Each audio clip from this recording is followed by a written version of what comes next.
Hey yo, what is up you guys and welcome back to the channel. Kamusta na kayo? Sana okay lang kayo. Ako eto, okay naman. Sobrang lakas ng ulan ngayon, no?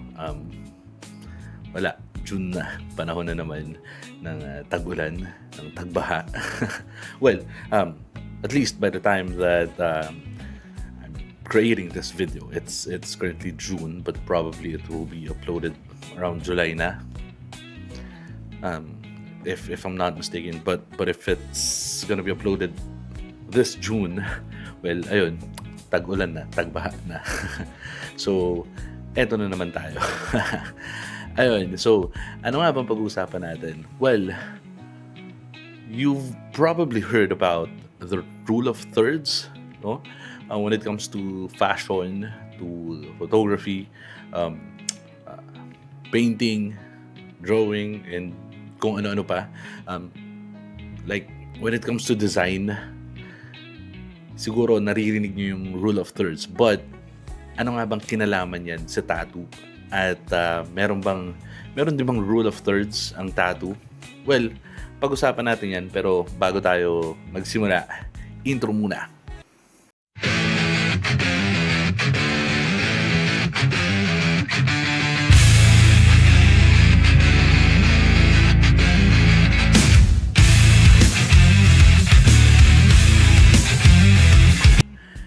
And we are back.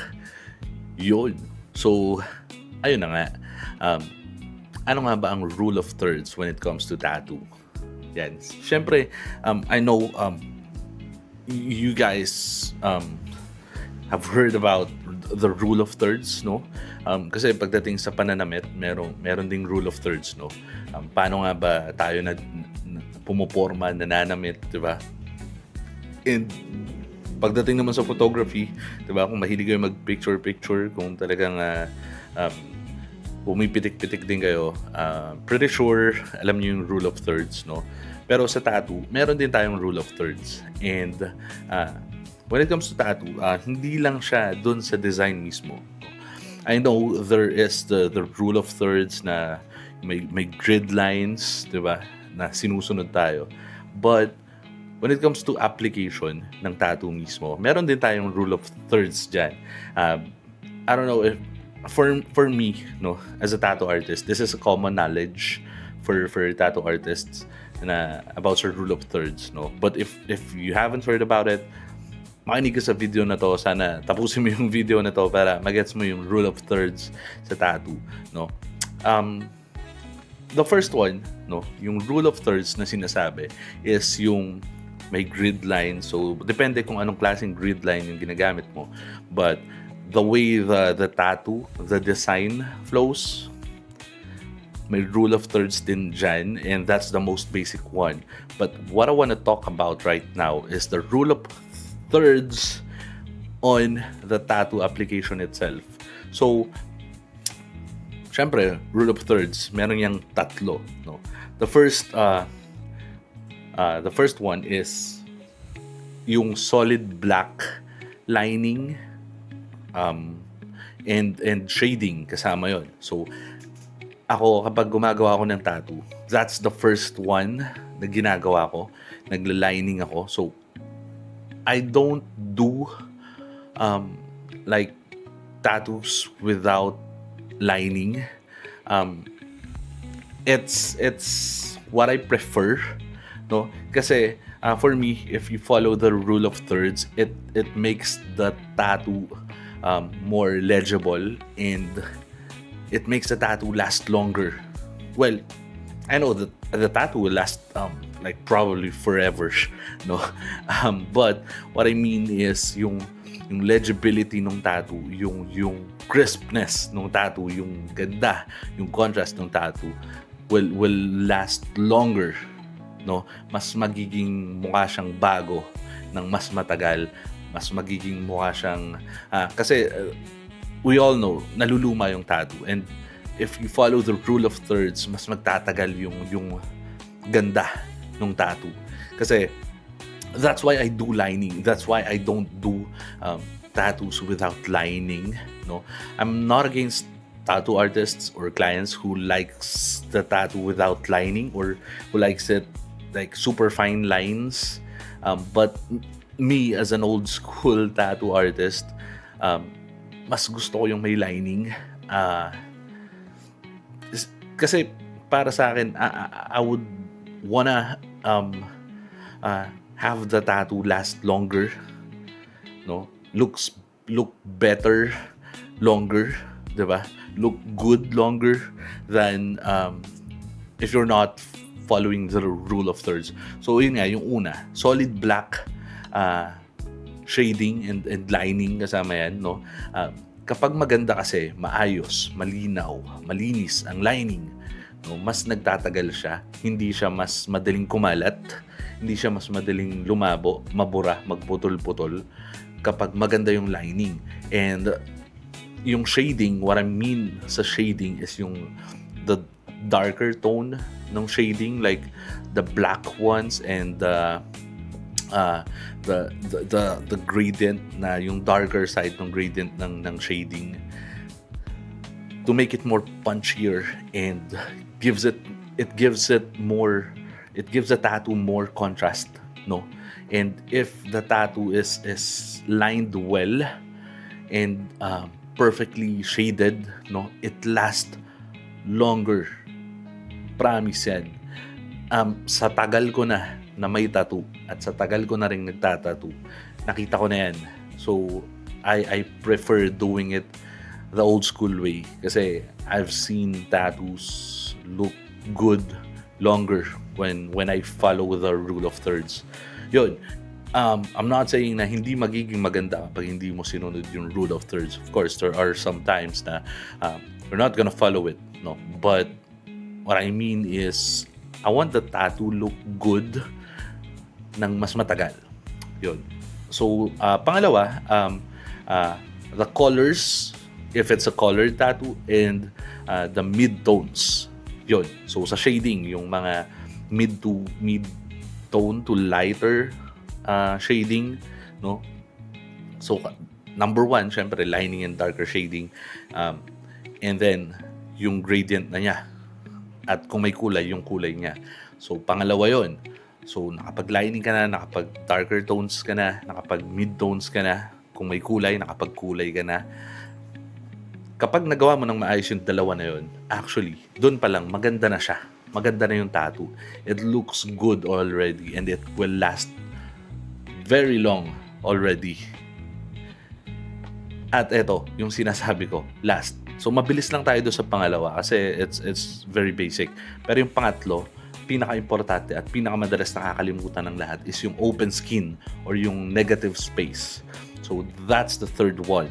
So, if the tattoo has more, or if you follow the rule of thirds, na yung isang third niya is skin tone or open skin or negative color, na yung skin yung nakikita, it makes the tattoo more breathable, I would say, and more legible. At kapag ganun, kasi mas maganda siyang tignan, kasi hindi siya magulo, mas malinis siyang tignan. At kapag ganun, hindi siya punong-puno ng tinta, mas less na makikita na nagfe-fade siya. Unlike kapag full pack talaga yung tattoo at hindi nakakahinga, mas kitang-kita kapag lumalabo, kapag naluluma.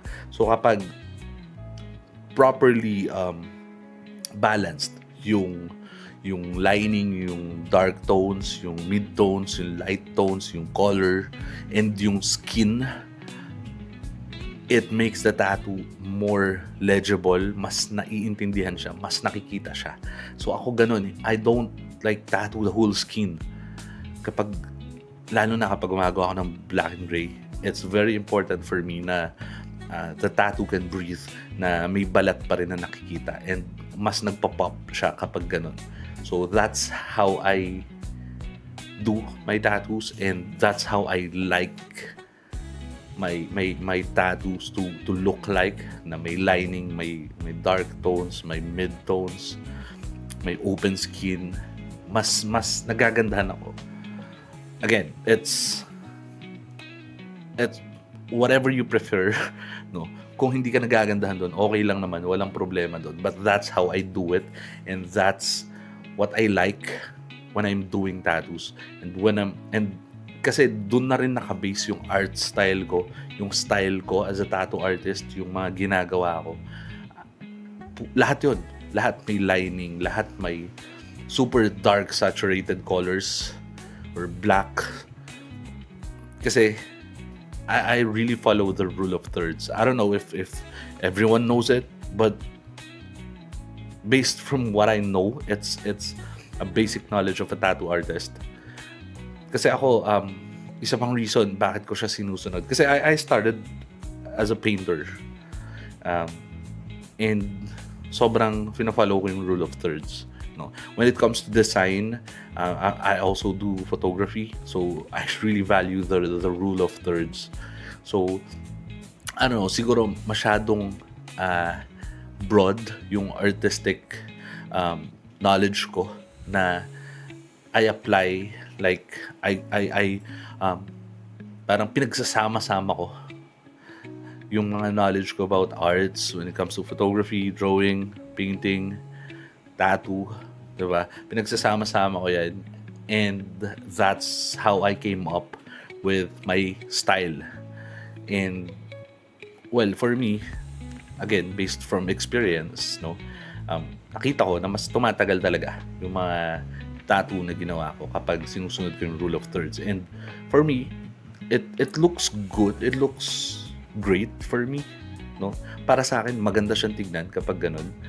And if you don't like lining, no, if you don't like dark tones, it's up to you. It's what you prefer. It could be that's your art style, or that's what makes you happy, no, kapag nakikita mo yung tattoo mo.